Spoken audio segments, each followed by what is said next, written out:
बच्चे हमारे जो 1 साल के हो जाते थे नहीं बचते थे, 32% बच्चे। अब उनको हम बचाने के लिए काम कर रहे हैं।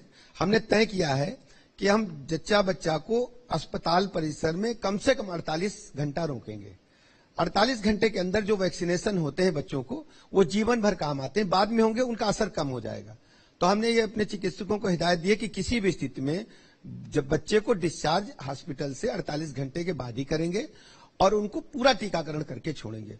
हमने इसको प्रमोट करने के लिए आशा वर्कर्स को लगा रखा है, पंचायत मित्रों को लगा रखा है, और अस्पताल परिसर में उनको हम निःशुल्क भोजन भी देते हैं, पोषण सामग्री भी देते हैं, जिससे अस्पताल में आए तो उनको भोजन की चिंता न हो। कि महिलाएं कई बार गांव में अकेली रहती हैं तो उनको भोजन देने वाला कोई नहीं होता, तो सरकार उनके भोजन की भी चिंता करती और उनके अटेंडेंट को भी भोजन देते हैं, और भोजन भी गुणवत्तायुक्त अस्पताल में ही बनता है, होटल से नहीं लाते हैं, जिससे उनको हाइजीन पूरा मेंटेन करते हैं हम लोग।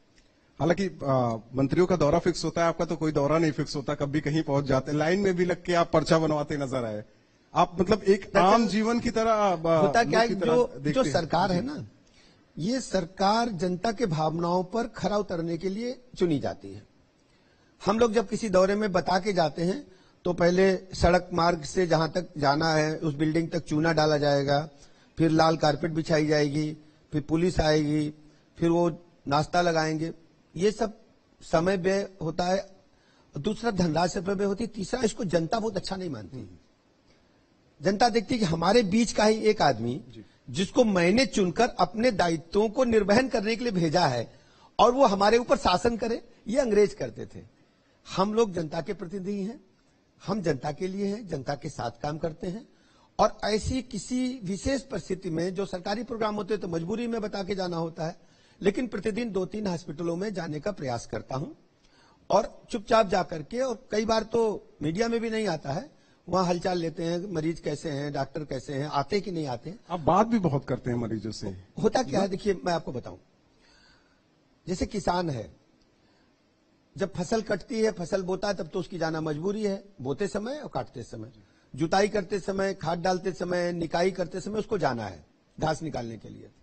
लेकिन किसान प्रतिदिन अपने खेत की मेड़ पर जाएगा, सुबह 5 बजे उठ करके टहलेगा, मेड़ वापस चलाएगा। अगर किसान ये जाना बंद कर देगा तो पड़ोसी किसान, पड़ोसी उसका जो होगा, वो अपने हल चला करके उसकी मेड़ को तोड़ के अपने में मिलाता रहता है। ये बहुत दिनों से गांव में ऐसी लोगों की फितरत है, वही मेरा हाल है। हम ये मानते हैं कि ये जो दायित्व प्रदेश की जनता ने मुझे दिया है, उत्तर प्रदेश में जितने भी हॉस्पिटल्स हैं हम इनमें सब में जाएंगे। अभी तक हम लगभग 300 से ऊपर हॉस्पिटल्स में खुद गए हैं, उनका हमने व्यवस्था देखी। इसका परिणाम यह हुआ है कि चिकित्सक जो अस्पताल में दस्तखत करके चले जाते थे जी, या 3 दिन आए और 3 दिन नहीं आए, एडवांस में दस्तखत करके चले जाते थे, उसमें पता सभी को रहता था कि चिकित्सक नहीं आ रहा, लेकिन कोई कार्रवाई नहीं होती थी। अब हमने तय किया कि आपको आना पड़ेगा, हम अचानक चेक करते हैं, कार्रवाई करते हैं, वेतन भी काटते हैं, और हमने एक इलेक्ट्रॉनिक तरीका निकाला। प्रतिदिन सीएमओ और हमारे जो सीएमएस हैं वो मोबाइल के माध्यम से सबकी फोटो खींच करके भेजते हैं कि ऑनलाइन ड्यूटी पर वहां पर उपस्थित हैं, व्हाट्सएप से मंगाते हैं उनसे। एक सर्वे आया कि Tamil Nadu and UP have highest number of UG medical college in the country. जी, ये आप बेहतर तरीके से जरा उसे बताइए। जब 2017 से पहले जब हम लोगों को सरकार बनाने का अवसर मिला तो हमारे पास मात्र कुछ मेडिकल कॉलेज थे। आज हमारे पास 35 मेडिकल कॉलेज सरकारी क्षेत्र के हैं, मतलब पब्लिक सेक्टर में हैं, हमारी सरकार के हैं, और 30 मेडिकल कॉलेज निजी क्षेत्र में हैं। इसके अलावा मात्र 14 जिले बचे हैं जहां पर मेडिकल कॉलेज बनाए जाने की कार्रवाई अभी प्रारंभ नहीं हुई। वहां हम पीपीपी मोड पर टेंडर मांगते हैं और जैसे ही ऑफर कोई उचित प्राप्त होता हम उस पर कार्रवाई करते हैं। हम सभी जनपदों में मेडिकल कॉलेज आदरणीय प्रधानमंत्री नरेंद्र मोदी जी के कुशल मार्गदर्शन में बना रहे हैं। सबसे बड़ी चुनौती हमारे सामने चिकित्सकों की कमी तो थी, दूसरी चुनौती हमारे सामने थी कि पैरामेडिकल स्टाफ और नर्सिंग स्टाफ नहीं होगा तो चिकित्सक अकेले कुछ नहीं कर सकता। चिकित्सक एक मरीज को 15 मिनट, 10 मिनट, 5 मिनट आवश्यकता के अनुसार देते हैं, बाद में पैरामेडिकल और नर्सिंग स्टाफ को ही मरीज को संभालना होता है। उनकी भी दिक्कत हमारे सामने थी।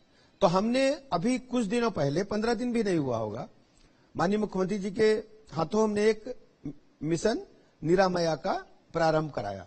मिशन निरामया का मतलब यह है कि नर्सिंग स्टाफ और पैरामेडिकल स्टाफ हम उच्च कोटि का देंगे